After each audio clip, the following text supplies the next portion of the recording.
All right, we are diving headfirst into a really provocative book by the philosopher Slavoj Žižek. It's called The Ticklish Subject. And, it kicks off with something you might not expect, a ghost story, but for our modern times.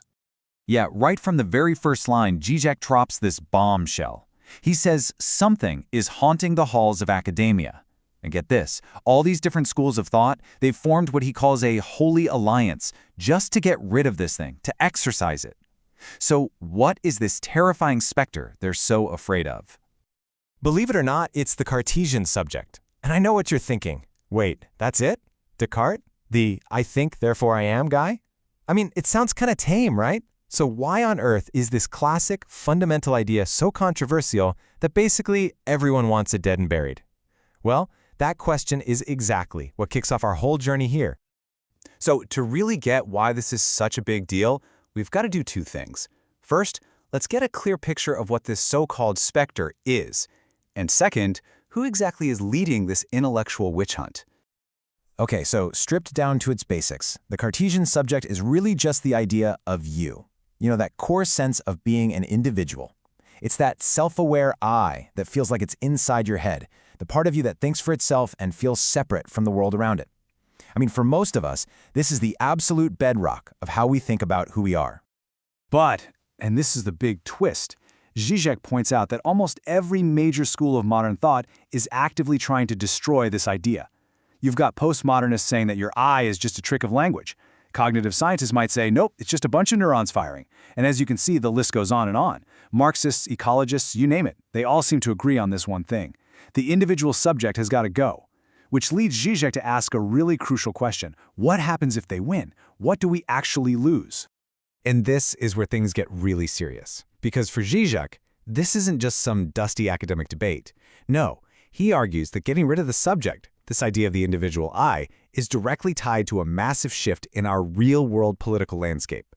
He calls this new reality post-politics. So what does he mean by that? Well, just look at this contrast. On one side, you've got traditional politics. Think big, messy, passionate fights over huge ideas and ideologies. But on the other side, that's post-politics. It's a world run by administration, by expert panels, by this constant drive for consensus. Every big problem gets chopped up into these tiny, manageable issues, not treated as a symptom of some deeper, universal struggle. Now, here's the real kicker. When politics turns into just administration, something absolutely vital gets lost. Sure, a specific group might get their little problem fixed, but the chance to say, hey, this isn't just our problem, this is a universal injustice, that completely disappears. The whole system starts to feel suffocating, And with no real political outlet, all that frustration has nowhere to go except into these sudden outbursts of what just looks like random, irrational anger. But that frustration, that anger, it's a sign. It's pointing to something much deeper, a kind of hidden dimension that our neat and tidy world of post-politics is desperately trying to paper over. But it can't. This thing keeps erupting anyway. And Žižek, pulling a term from psychoanalysis, has a name for it. He calls it the real. So what exactly is the real? Well, let's be clear, it's not our everyday reality of paying bills and going to work. No, think of it as the traumatic, chaotic, messy underside of everything. It's the stuff that our laws, our language, our whole political system is built to hide from us. But it never really goes away. It's always there, this brutal force lurking just beneath the surface, just waiting to break through. And Žižek doesn't leave this as some abstract idea. He gives a terrifyingly real-world example. He points to these massive, devastating fires in Indonesia. They were caused by a perfect storm of local greed and the cold, hard logic of global capital.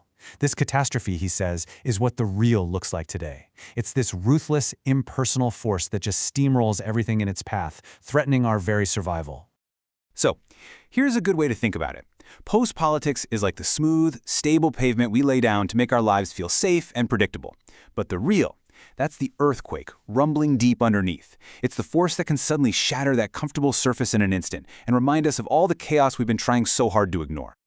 Okay, so if post-politics is the problem, what's the solution? Well, for Žižek, the answer isn't just, better negotiation or more dialogue. No, it's something way more radical than that. It's what he calls the authentic political act. And a true act isn't just another protest or signing a new policy into law. It's something that completely breaks the frame. So, number one, It's not a predictable move you can make within the existing rules. Number 2, it doesn't just win the game. It fundamentally changes the rules of the game itself. And number 3, because it seems to come out of nowhere, from outside the system, it looks like an impossible miracle. But here's a really important distinction we need to make. What is an act not? Because not every big, dramatic, world-shaking event is a true act. In fact, some so-called revolutions are actually designed to make sure that, deep down, nothing really changes at all. Žižek has a term for this. He calls it a pseudo-event, and his prime example is the rise of Nazism. I mean, it was a spectacular, violent, massive upheaval, right? But he argues its hidden purpose was actually to save the capitalist system from what was seen as a genuine communist threat. In other words, it was a revolution designed to prevent a real revolution. It was change on the surface, designed to keep the fundamental structure exactly the same. And this brings us right back to where we started. Full circle. We've talked about post-politics, we've talked about the real breaking through, and we've talked about this idea of an authentic act. But one massive question is still hanging in the air. Who could possibly perform such an act? Well, the answer takes us right back to that ghost we met at the beginning, the subject. So Žižek brings the subject back from the dead, but it's not the same one from before. It's not some simple, rational little thinker. He pulls from the philosopher Hegel to give us a new definition. See, for Hegel, real strength isn't about avoiding pain or running from chaos. It's the exact opposite. It's the power to look the negative, the terrible, right in the face and to tarry with it, to stick with it, to endure the devastation and somehow find a way to keep going even when everything has fallen apart. And right here, this is the final, crucial connection. The whole point. Only this kind of subject, one that isn't afraid of the chaos, one that's willing to risk it all and completely shatter the existing rules, is capable of a real, authentic political act. The experts, the managers, the administrators of our post-political world, they can't do it. Their entire job is to keep the system running smoothly, not to break it. So in the end, Žižek leaves us with a pretty heavy challenge. In a world of post-politics, a world that seems increasingly designed to just run on its own without us, he forces us to ask ourselves, what does it actually mean to be a subject today?